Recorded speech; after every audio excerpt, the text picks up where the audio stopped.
Police actually said, your son has been murdered.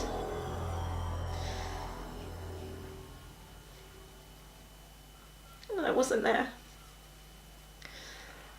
I wasn't there to be with him. Someone else was holding his hand, was comforting him. I wasn't there.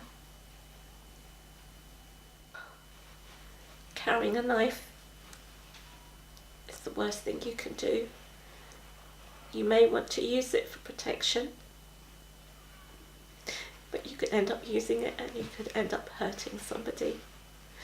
So my advice to you, see the pain this has caused. It's an unimaginable pain. Please don't carry a knife.